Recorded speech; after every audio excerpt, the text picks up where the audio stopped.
Kevin is a journalist, a photojournalist and professor. He is currently at Ball State University after many years as a favorite professor at University of Colorado. You've probably seen the Rate My Professor website where kids can actually go in, and you should see some of the raves that Kevin has from his former students, both about his work, which I hope you'll see a good deal of that has appeared in the New York Times, National Geographic, every magazine you can think of in the U.S. and many around the country in his more than 30 years as a photojournalist. Kevin, as I was on your website doing a little exploring, I was struck by many of the amazing, not just news photographs, but your landscapes, your South American work, and it was a picture of, really sort of ominous picture of the shadow of Fidel Castro that struck me. I'm sure there's a story behind that, and maybe we could hear that sometime. But please welcome Kevin Maloney.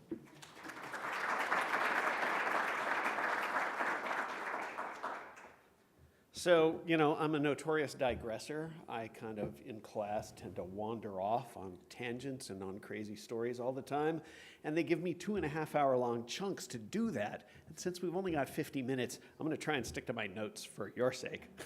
But if anything pops up that you want to know more about or that you have a question on, this is all here for you. So please feel free to just shoot up a hand or throw something at me, and we'll digress together. So, as Dave introduced me so well, I've been a photojournalist for a long time, and my roots in photography actually go back to the 1950s. This is my photojournalist, sports writer, and editor father at the sidelines of a UNC football game in 1957. He worked for the Greeley Tribune for 25 years. My own photojournalism career has taken me from staff jobs at the Longmont Times-Call to the Roswell, New Mexico Daily Record, unfortunately before they knew that UFOs were cool. So it was a long slog through that job. I've also worked at the Sarasota Herald-Tribune, the Chicago Tribune, and I've traveled the globe on assignment as a freelancer for scores of publications, including more than 960 stories poll to poll for the New York Times. And one of the great joys of being a photojournalist is the travel. That's what everyone romanticizes about the job, even though that 90% of the time you're making a portrait of someone in their office that is not of any particular interest, simply because that person's in the news. But the travel is juicy. It's the exploration, visually telling the story of the trip itself. And if you're here this afternoon, it's likely because you love a lot of the same things I do. But many people's travel pictures look like this. And no matter how much you might aspire to Kodak's old-time vision of how you might share your pictures, the reaction is often more like this. I distinctly remember here's a digression already, see, I'm off. I distinctly remember sitting in rooms with projectors humming in the back as a relative showed us endless streams of ridiculous travel pictures that just would not stop, and I wanted to shoot myself. And then I would see those ads like that Kodak ad, and I was just like, wait, do other people do it right? Is there a way to do this? You may be looking at other people's vacation pictures on Facebook or Instagram and find that they're nothing more than a string of bad selfies and food pictures. And what separates uninteresting pictures from interesting ones, though, is how they tell a story. There are many reasons for which I'm proud of this particular image. It gives a sense of place for the central Amazon. There are characters and a little bit of drama and action in it. And there's enough intrigue to hold your attention for several seconds, which is a kind of the gold standard of a good photograph, because we tend to flip through them very quickly. It tells a story of a quartet of friends cooling off in the Rio Negro where it meets the Amazon at Manaus. But it also takes us back to our own childhoods when we found similar joy in cooling off on a hot summer's day by jumping into a pool, a pond, or running through a sprinkler. We not only see these boys, but we empathize with them, thanks to a story. For me, this is a little time machine that takes me back to a charmed moment in a magical place. And that, after all, is why we take travel pictures. Did somebody have a question? Okay, good. Unfortunately, though, this picture is what many travelers bring back from an Amazon river dock. A band of camera-aware kids flashing hand signs and making silly grins for the gringo tourist. So today I'm going to talk about how to get past this initial plastic interaction. It says nothing about the lives of these boys or the experience of wandering the banks of the world's largest river. You'll learn how to look for images that really show what life is like in another place and what it means to travel through it. For me, it is almost always about the people. They provide all the elements of a great story. They add context to any place we might wander, like Aspen, Colorado. They add spontaneity, emotion, and action to any scene we may encounter anywhere in the world. When I get new students and they show me their pictures from abroad, most of their images are of cute foreign kids staring into a camera. There are a couple of reasons why I find images like these here are problematic. First, they give us false comfort. When we see them, we feel better about ourselves and the unfathomable gulf between our lives and theirs. They are smiling, we may think to ourselves, therefore they are content. Second, we may decide that because we have met eyes through the picture, when we look at the picture at another time, that we have somehow made a human connection with these characters. But neither of these things are the case. These pictures soothe the socioeconomic discomfort that an encounter like this can create. And we tell ourselves a tale to feel less guilty about the privilege we have as extraordinarily lucky travelers like me, wandering into situations that would be unimaginable to live in. And when your eyes look into those in the picture, you're not making a connection with someone around the world, you're just looking at a picture of a face. But we still get that illusion that we have made that connection. Please don't misunderstand, though, I love kids, particularly smiling ones. I love that kids smile no matter what their lot in life might be, and I certainly photograph them. I love that kids are as eager to show me that they just learned how to do a backflip as they are to show me what the hurricane just did to their home. But I want those smiles to be because of something other than me. I want the smiles, the frowns, the looks of concern all to be honest and not just illusions. When we see them at work or at play, we actually do understand something about their lives. So when we arrive on the dock alongside the Amazon, how do we move past this initial interaction and get to the natural moment, particularly if you don't speak the language? Do you guys have any thoughts on that? How would you approach that? If you walked up onto a scene like this, how might you try and let it sort of naturally fall back into place? So it takes a little practice and a lot of mental readiness to do that. So for the first half of the session, or the first third of the session probably, we'll go through Professor Kev's Lucky 7 Principles for Better and More Human Travel Photography. But that's kind of a long title. So we'll call it the Kevin 7 for short. You should start when you get out there with your camera for the first time with an organized public event. One of the toughest feelings we all have to get over when we photograph strangers is that you're invading their private space. It feels like you have just stomped into their world and stuck a camera 2 feet from their nose, and that's uncomfortable for us, more so than it is for them. So on your next trip to a foreign land like Paris, France, or Paris, Texas, head to organized public gatherings. Those might be markets. This is in Valle Grande, Bolivia, just, the little Saturday market. And I love that circumstance of wandering in and looking for how the characters are going to show me how their lives work, those little hints at the way their lives function. You could go to festivals. This is the Guelaguetza in Oaxaca, Mexico. And they're not Oompa Loompa orange, thanks to me. That's the lights that they were pounding onto the stage up against this beautiful azure sky as the sun set. You might go to rituals. And in a lot of parts in the world, these are very important public events.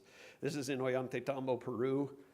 And these men were getting ready to make a procession through the town square on a feast day for a saint. All of these circumstances are not surprising that there would be a camera around, that someone would be taking their picture, and everyone reacts to it very comfortably, and it makes it easier for you. Sporting events also work. This is my favorite bullfight I ever went to because they just herded the local cattle into the arena. So they got Bossy the cow out there with the toreador who fought valiantly against that steer or that heifer.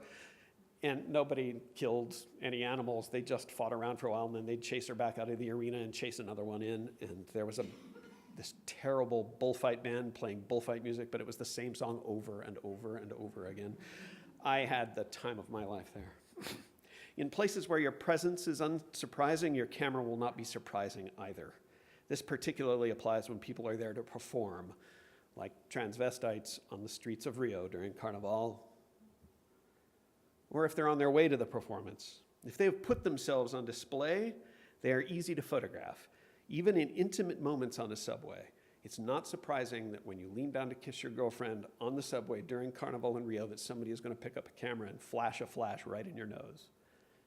Photographing in situations like these helps you become more accustomed to aiming your camera only 2 feet from the face of somebody you've never met, and it's a great training ground for photographing in more intimate situations.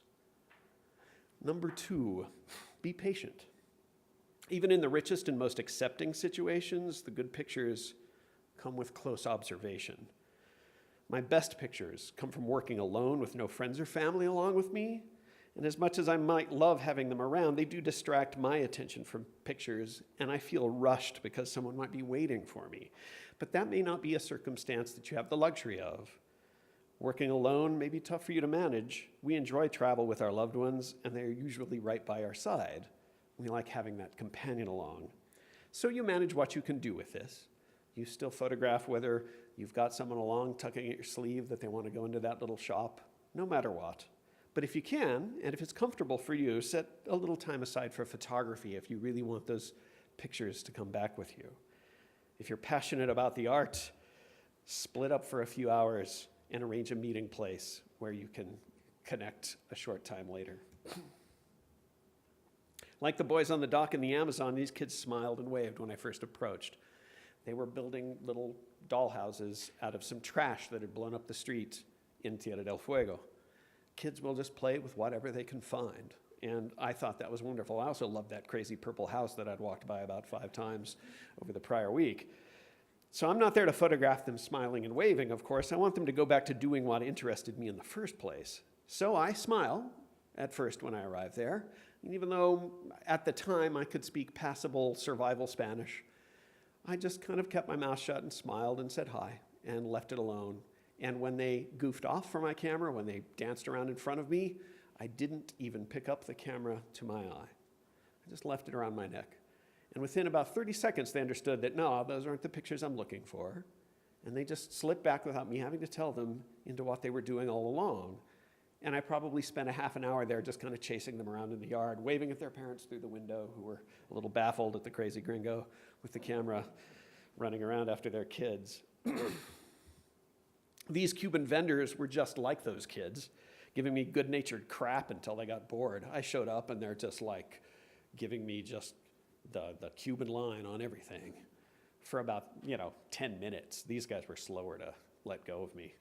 And I just smile and I nod and I laugh at the jokes and I don't take any pictures, and eventually they have to get back to doing the business that they're there to do. And then I watch and wait for the light. I watch for that guy in the middle of the background to step into a beam of light while the other ones are distracted from me with another little woman in the background lining up on a particular spot. So that's another piece of where the patience comes from, is waiting for that picture to happen. You also need to travel far to make great travel pictures. This is Lafayette, Colorado. And this was a street fair, and I walked by and I see this person in a crazy alien costume selling sodas to advertise for a local play. And I stopped and I made a few pictures and I chatted with him. And there was another guy over on the left who was chatting with me too. And a couple of minutes in, a woman in a 1950s dress comes and flops down in an inflatable silver chair with a sonic bag aimed at exactly the right place, with a cocky bit of body language, and I made a few more pictures. And then a couple of minutes later, the guy on the left got bored and started whipping a yo-yo into the frame, and absolutely everything came together. Kodak perhaps trained us all to be snap shooters, because that was the philosophy of kind of the Kodak age, was to go make a click. And if you had a camera and you had 2 rolls of film, you didn't want to waste a lot of pictures, so you took a picture and then you moved on. But with digital photography particularly, we don't have to worry about that anymore. So I always work with my students to get them to let that picture develop step by step. It just kind of builds on itself and builds on itself. And then when it feels to them as if it's not going to get any better anymore, then you walk away. And so you give it that little bit of patience and let it all develop for you. Number 3, be observant. Good storytelling photographs require some anticipation. So think of yourself as a hunter, watching for when your quarry might appear. A lot of the pictures I've made that I'm the most satisfied with, I find a stage and I wait until the characters come onto the stage and start performing somehow. When you find yourself in a scene you'd like to photograph, slow yourself down and watch how people move through that space. Watch how they're working or playing, and then wait for a storytelling moment to erupt. I was walking up a side street in Havana when this woman stepped out of her door and looked up at the rainy weather. And that itself was a picture, but right as I was about to shoot it, a flock of birds flew over into the sky, and I tilted the camera just enough so I could, at the last second, get those birds into the frame. Whenever something strange happens in the picture, I push the trigger. I did this with film, I do it with digital particularly, because it's only a frame. Whenever I see anything blur, anything surprise me, I'm kind of habitual, I just push the trigger. And I've got dozens of fantastic serendipitous images that come out of that because I didn't get shocked and take my camera away from my eye to see what was going on. I've also been hit in the head by baseballs. I've been, whacked by people carrying things, but that's a small price to pay, I figure. Sometimes it can become a magic moment when everything lands in the right place. This is a rodeo in Okeechobee, Florida, and I was honed in on the guy in the center, anticipating when he was going to pick up that saddle and carry it off of the chute landing there. And just as he was doing that, another cowboy walked into the left side of the frame, and I didn't even know what it was. I just saw a blur, and I hit the trigger. And when I got back to the lab and I developed the film, and I saw this frame on there with his face in exactly the right place, and the other cowboys spread out like playing cards without being on top of each other, I was dancing around the darkroom like a maniac for about an hour. Here I was both patient and observant. I just crouched near this Cuban elementary school class when all of the characters from any elementary school class in history showed up before me. From the bossy girl who's always in the front, to the class clown who won't stop goofing off, the little girl who cries all the time, and that one kid that just won't get in the line. This was my second grade class. Number 4, be confident. Whether you're actually confident or not doesn't matter. Our subjects, the authorities around, and anyone who might threaten you or want to chase you off, read your confidence level like that old saying about dogs being able to smell fear. If you march around like you own the place, everyone assumes you own the place. So I walk very proudly into any situation I enter, as if, of course I have a right to be here. It is obvious that I should be photographing this, and everybody assumes that's true, and they let me get about my business. I like being in the absolute middle of daily life. It says so much about a place to show how people there live, work, and play. Confidently insert yourself in it. Really, most people are flattered by your attention, even if they can't quite understand why you're there. This is just this kid's every morning, out on this, Caribbean shore in Venezuela, waiting for his dad to come back with a load of fish. He's just kind of hanging around and cleaning the few fish he's got, and he thinks this is ridiculous. This guy's taking a picture of me. This is breakfast. But still, they're very patient with me. They're almost always happy to put up with you when you show up in these. This is in Adicura, a little colonial village on the Paraguaná Peninsula in Venezuela, about 2 years ago. I went to the shore at dawn, where the fishmongers meet the boats, and waited for them as they chatted about all aspects of their lives with each other. They were gossiping about everything going on in town. And I just stood and listened for other possible picture ideas I might chase down, and I waited. just picking up my camera every once in a while when there was a descriptive moment. Be sincere. Number 5. I would doubt any of you would go into a scene while traveling with insincerity, of course. What I mean here is that you should make your intentions and your reactions apparent. We can forget about that when we have a camera up to our nose.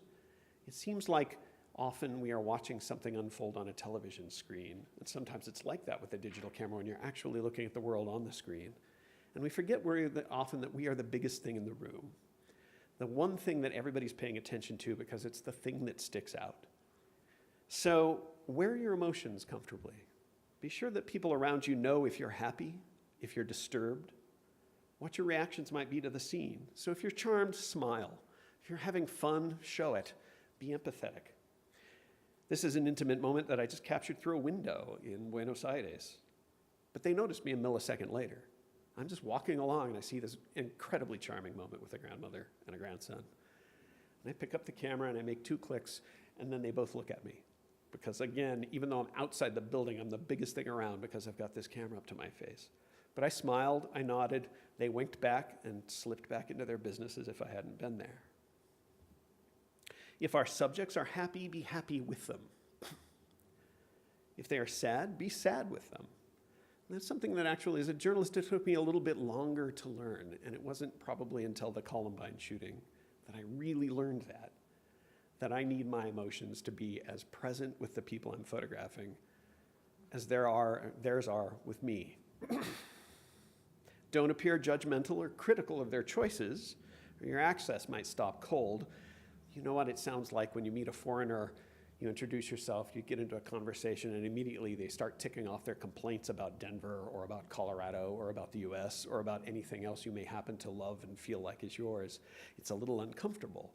So even when I am photographing things that I find terrible or ridiculous, I will emote, but I'm not going to say whether or not that situation is offensive to me. My job is to photograph what is there so that other people can understand it. Number 6, be quick. Many of the most interesting storytelling moments are incredibly fleeting. They're just something that flies out of nowhere and then it's gone. So when I walk out onto a street, I set my exposure. I use cameras with manual exposure and manual focus most of the time for the amount of control that gives me. But it doesn't have to be that. It can be your cell phone. Pull it out, turn the camera mode on your phone. You know, they say that the best camera in the world is the one you have with you. And we have these with us all the time. So I go out and I make sure that the camera app is on, and I make sure that the mode is set up exactly as I want, so I have the least possible to do before I pick that up and hit the little button to take the picture. Take off your lens cap. I always throw them away as soon as I get the lens. I pull the lens out of the box, I take the lens cap and I chuck it in the trash, and I put a filter on there that I can beat up on a little bit, and then I go. So there's never anything I have to take off of the camera before I'm photographing. I set the ISO where it should be, I think about the exposure, and I march out into the street. Some of my favorite images have erupted in a spontaneous flash, and then we're gone. This kid just came up and did a flying scissor Captain Kirk kick on this abandoned car in Havana, and I was just up to the eye. I don't even know if I actually got it to my eye before I was pushing the trigger. They require quick action where I step in at the last possible second before that bride puts out her cigarette to go make her pictures. If I wait for approval from the subjects, if I talk, if I ask them if it's all right if I take the picture, all of those moments are absolutely gone. So I never ask anybody first. And that may sound a little rude or a little terrible. I always ask them afterwards. I smile, I tell them what I was up to, I explain why I took a picture, and very, very, very rarely does anybody ever complain. They're mostly just kind of fascinated. But if you do ask first, or if you spend too much time getting ready, you do alter the scene a little bit. This is in Cheeseman Park during the Tango Fest that happens a couple of times a year, and I'm wandering outside that pavilion up on the hill in Cheeseman Park when these 2 young kids, 2 of the youngest tango dancers, stepped into the fountain and started tangoing through the fountain. And yes, I also do shoot landscapes. But I am after the same kind of fleeting moments there that I am when I photograph people. I'm always looking for something that's changing slightly. Could be weather, could be that bird flying through. I'm a real fan. as you can see, of birds flying through, because that adds that little bit of dynamic action into a beautiful situation. Number 7, be ready to share.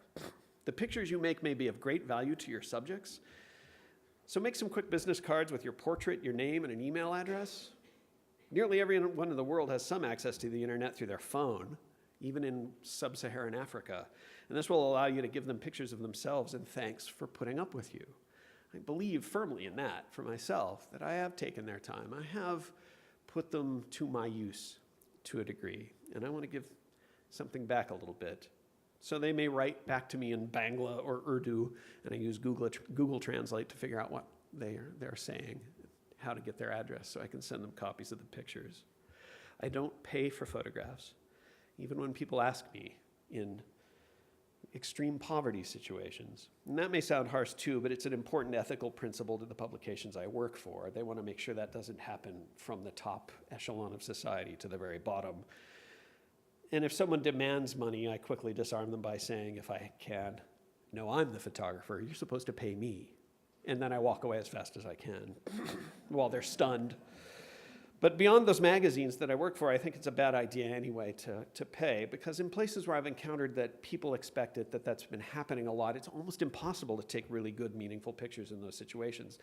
And it kind of shuts them down, and so I don't want to contribute to that problem myself. And it's an artificial thing to me. I do make a lot of small donations, though, for other reasons that are never quid pro quo for the photographs. I do them as an act of empathy. I just don't ever tie them to the photos. So this is Al-Haji Mayiga Idrissa, above the mosque he and his community built in Bani, Burkina Faso. He made the Hajj, the pilgrimage to Mecca, on foot across the entirety of North Africa. It took him 7 years.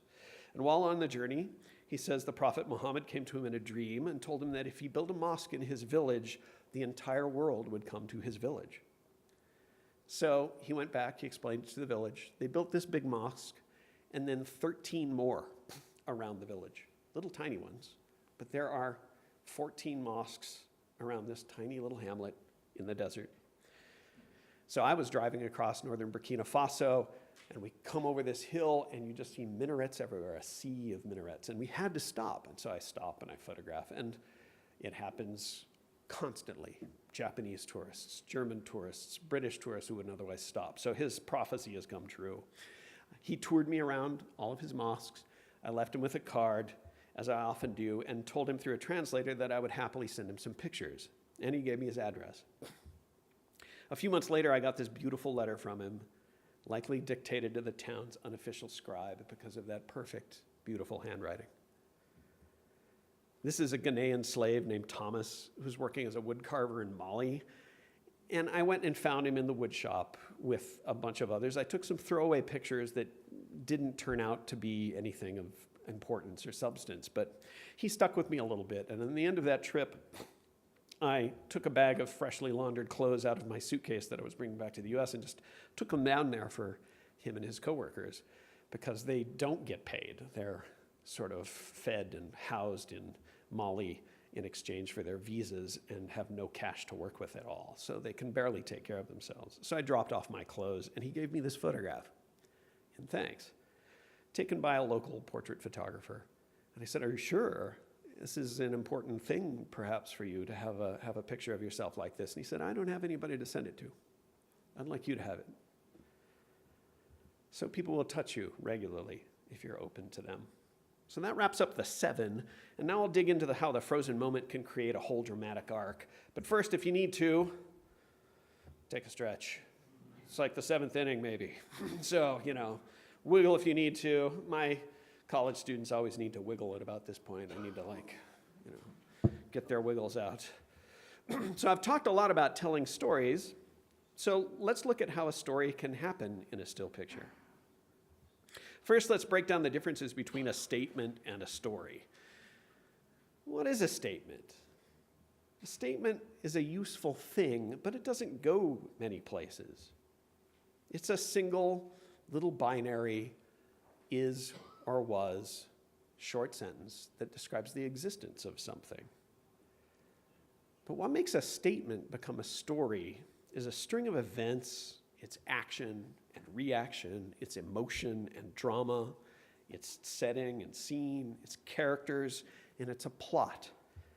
And that may be a hard thing to imagine a still photograph doing because it's just a little slice taken out of the unstoppable flow of time.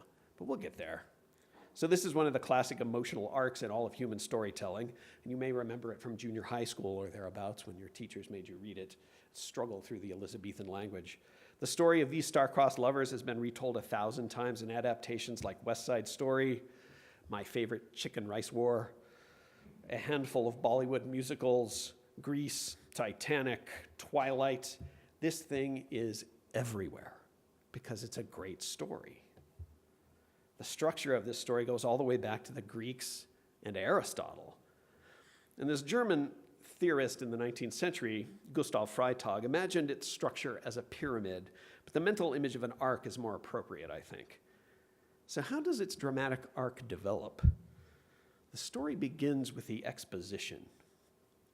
And, one of my favorite examples of the exposition in a story is the opening sequence, the title sequence to The Simpsons. So you fly in over the town of Springfield and you individually meet the characters skateboarding and grocery shopping and, causing, nuclear waste accidents, all right there on the screen in a matter of a couple of seconds. But you understand where you are, who the characters are, and where this may start to go. In Shakespeare's Romeo and Juliet, he does it in a very lazy way, actually. He marches a whole chorus out onto the stage who announce it for you. Two households, both alike in dignity, in fair Verona, where we lay our scene, and it goes on and on for a lengthy paragraph. The rising action is next, and that's where the characters come into conflict. So, and then the climax. There's a clash. Somebody gets hurt or killed. And in Romeo and Juliet, the academics think of it one way, but most people think of it another. When do you think that when that climax is in Romeo and Juliet? What's the moment where that all comes to a head? The balcony is a beautiful rising action, but I like that. A lot of people will say that it's when, Juliet drinks the fake poison. But the academics will say it's when Tybalt kills Mercutio. These are two side characters. One is Romeo's best friend and the other is Juliet's cousin. And one kills the other and then Romeo has to go and kill the evildoer. And then everything explodes and starts falling apart. And that's when we have the falling action. And that's when the characters are trying to figure out what the heck just happened, what to do about it. And here, Romeo is banished. Juliet decides to drink the poison. And then we fall into the new normal. And here, this is the resolution, the revelation, the catastrophe. Romeo finds Juliet, kills himself, and everybody dies. It's an uplifting story, isn't it? There are a lot of variations on this with differing shapes and steps, but we love this structure. We automatically kind of tell stories like this. We eat it up and use it over and over again, and even journalists do it in the stodgiest of journalistic reporting. They're kind of innately finding that climax where that collision of forces is coming together and put it in exactly the right place in a story that helps tug you along through it. Here's it in a nutshell. Love, conflict, death, deadly mistakes, regretful families, Romeo and Juliet. Now that's a semester's worth of narratology for you in just a few minutes. Back to those two broad categories of images that tell stories. We have still images and we have moving images.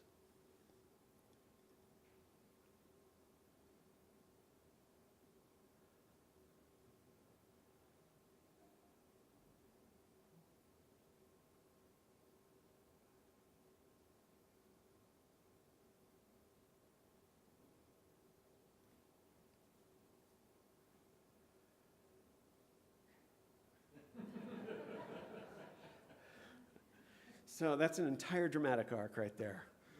Exposition, rising action, climax, falling action, and a new normal, all in a few seconds. We're less likely to think of a still image as a story or a video as a statement. We kind of reverse that in our heads. But both act that way of each other. You can have video pieces that are very much just a statement, and you can have very narrative storytelling photographs. Here's the kind of story a still image tells. This is a 6-word story by Joss Whedon, creator of Buffy the Vampire Slayer, The Avengers, and my favorite, Dr. Horrible's sing-along blog. If you haven't seen that, put it on your list with Chicken Rice War. That's your weekend viewing. So this story is implied. There are a lot of pieces of the story puzzle that are missing, but we perceive it as a story. And that happens because we take those couple of sentence fragments and we imply the rest of the story. We construct it in our heads. We start to imagine what caused the removal of a gown. Why is there a head removed? Is it a human head or some other head? There's just no specifics there, but we will let our minds go to where they want to go with a story like this. But there could be multiple characters. And what does this internal read of our story say about ourselves? I mean, we could probably use these as psychological experiments to figure out the way people's minds work, is, ask them about the full story.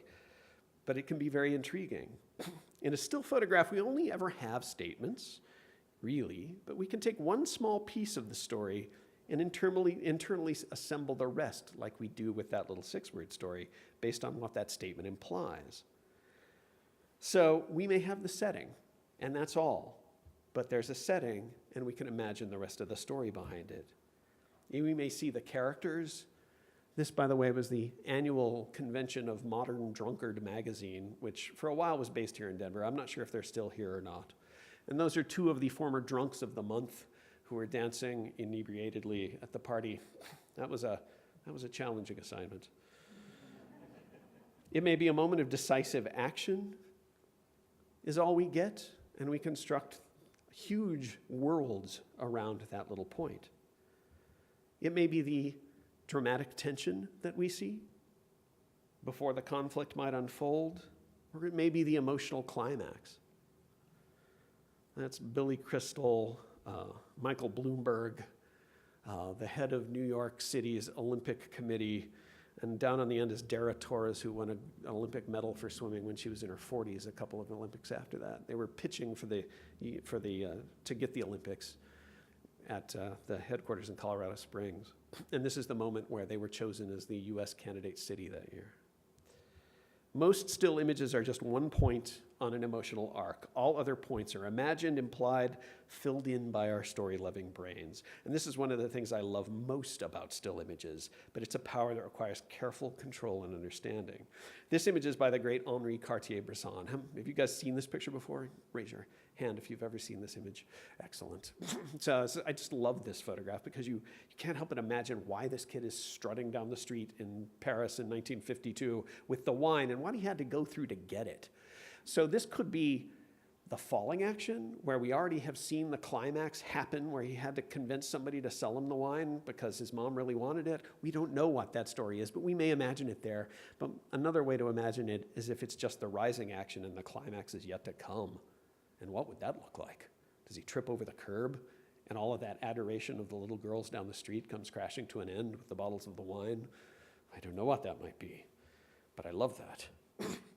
The frozen moment can also have extraordinary power. We can stare at a moment that would be invisible to the naked eye and consider its implications, its drama, and its price. This is Eddie Adams' Pulitzer-winning image from the Saigon Street in 1968. Many give it credit for helping push public opinion against the war. And it may have, though I'm not convinced. There's also motion footage of this scene, though. I'll show it to you, but it's rough. If you'd like to not see something that can't be unseen, then feel free to turn away for a moment. But this appeared on the nightly news a day later.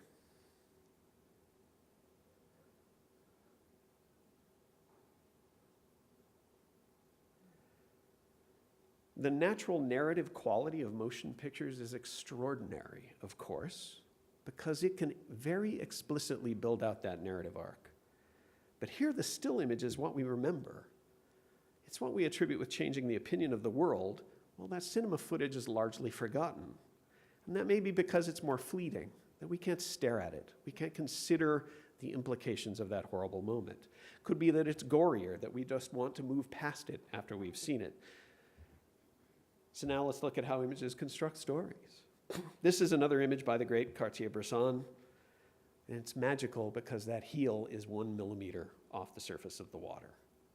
And this story has such storytelling power because of that moment of action. It's got that action verb in the middle of the sentence, where a statement is just simply is or has.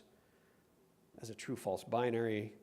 A story has progression through time. It has active verbs. And we can imply time in a still photograph in a lot of ways. Frozen action does that in an interesting way. We understand that these guys are in motion, even though we can stare at the bloody elbows there for as long as we want. But blurred motion is also a method to imply time. When we let things move through the frame, it feels like time is passing. A series of images in rapid succession can. These are by my photojournalist father in about 1966. Catcher bobbled the ball. It cuts loose. The runner has to vault over him, but he missed the plate, so he had to stop on the other side, turn around, and spin back before the catcher got a hold of the ball and could tag him out, and he was called safe. Still, pictures also tell stories through an emotional arc assembled from discrete moments. This set is by former student Rob Mattson, who, despite some intense discussions, decided photographing his mother's cancer diagnosis through her death would help him understand that terrible situation. These are like a storyboard or a graphic novel, or individual shots that make up a whole cinematic story.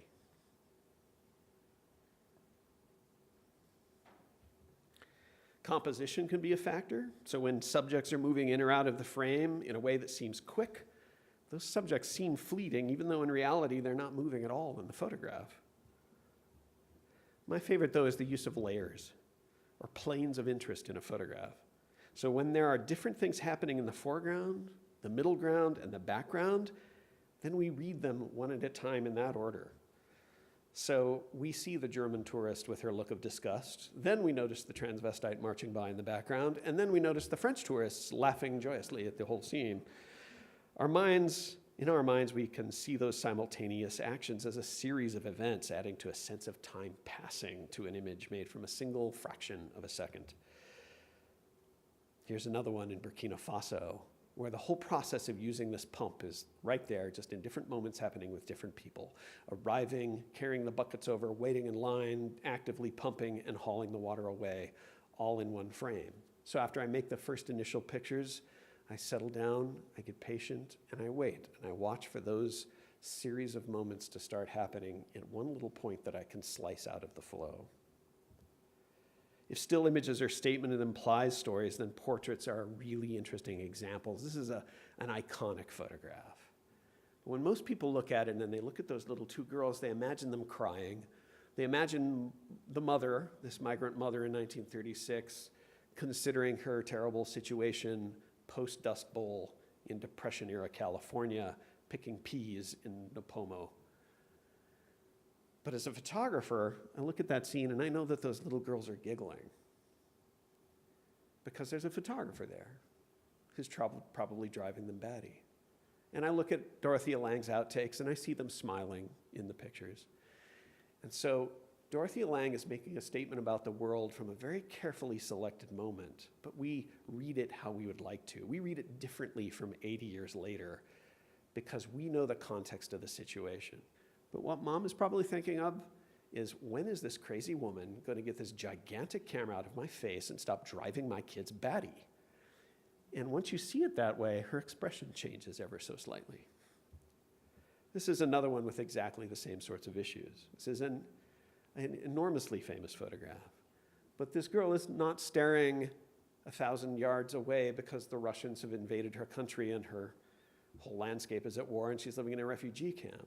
She's wide-eyed because she sits up, looks over, and sees this crazy white photographer aiming a camera at her, which in her culture is a dangerous thing. The eyes go wide, and Steve McCurry selects that moment to tell you a story that's as much in your heads as is in hers. So the power of images to tell stories is unquestionable. We read them without language, and they communicate at incredible speed. French theorist Roland Barthes noted that the medium of photography is particularly good at this. Whatever it grants to vision and whatever its manner, he said, a photograph is always invisible. It is not it that we see. And he's right about that. When we look at a painting, we see the scene, but we look at the brushstrokes, we see the canvas, we see the texture, we see the painting. And when we see a photograph, our eyes shoot straight through that piece of paper or that screen and zip off to being right in front of the scene itself. So we make windows when we photograph. I come back to this image again because we don't make paintings. We frame the world transparently. When we look at a photograph, we forget we are looking at an object, and instead we see directly through the glass to the subject across time and space. Or perhaps we forget that we might be looking at a mirror where we see ourselves in those photographs as much as we see the subject.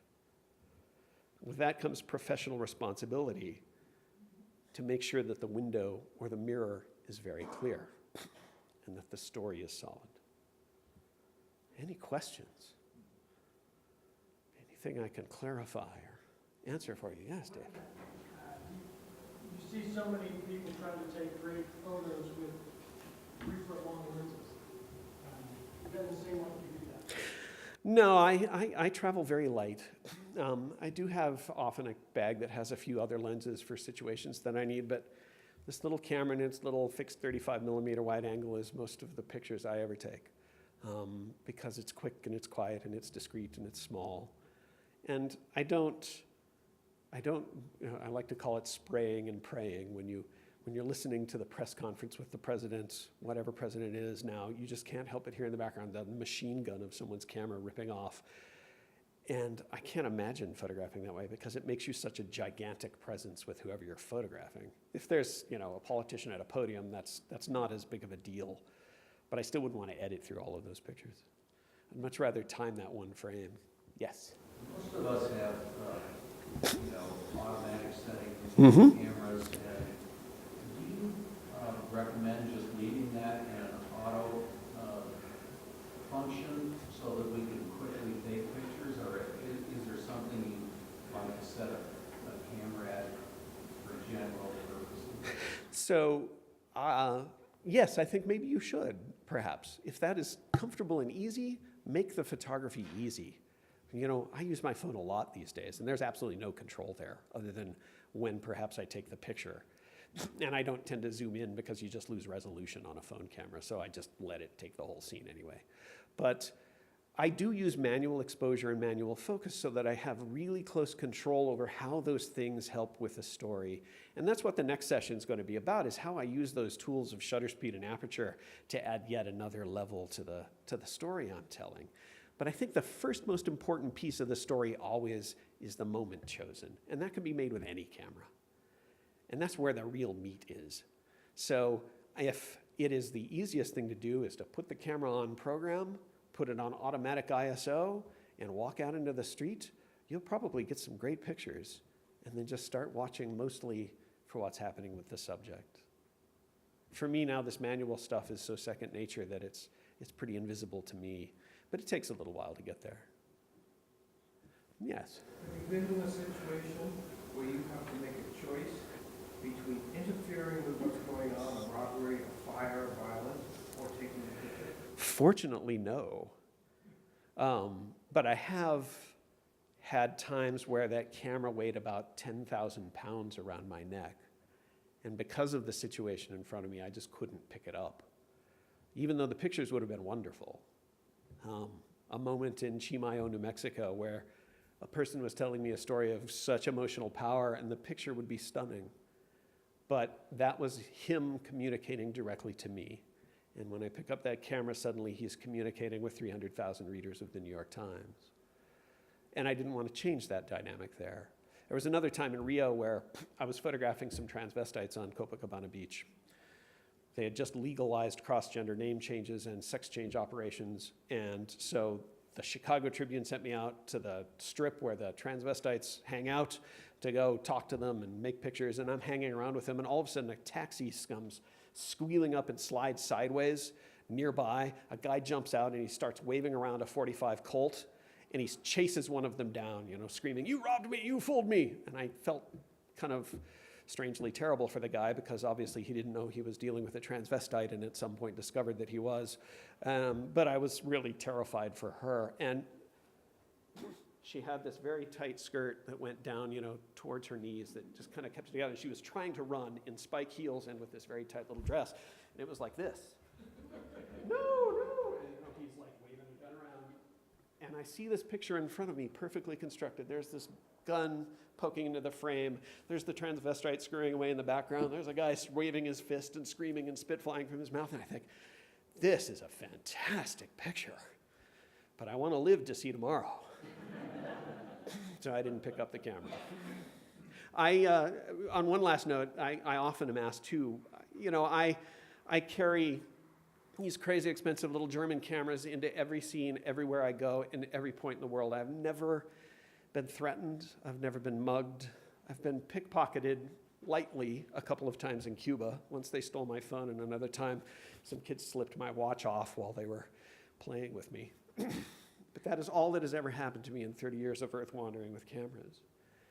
So that's helped my confidence a lot. We hear terrible stories, and the terrible stories certainly happen, but I think the world is a much safer place than the crazy people in the media give it credit for. Yes? One of the things that I'd love to be able to get an opportunity to do a lot more children playing. Uh-huh. As an example, I was downtown Breckenridge, Mm-hmm. Middle Park, and there were a number of mothers there with their children. Oh, like the hard voice. Oh, yeah. Camera off. Let's get back on. No. Destroy it. Yeah, so. I find myself in exactly the same situation. And I've got an 11-year-old, and I know what his mother would have been like if he were 5, and some crazy photographer came up and started snapping pictures without asking first. It seems a little dangerous. I still try to do that, but then as soon as I see mom's gaze, I immediately stop, walk over, introduce myself, give her my card.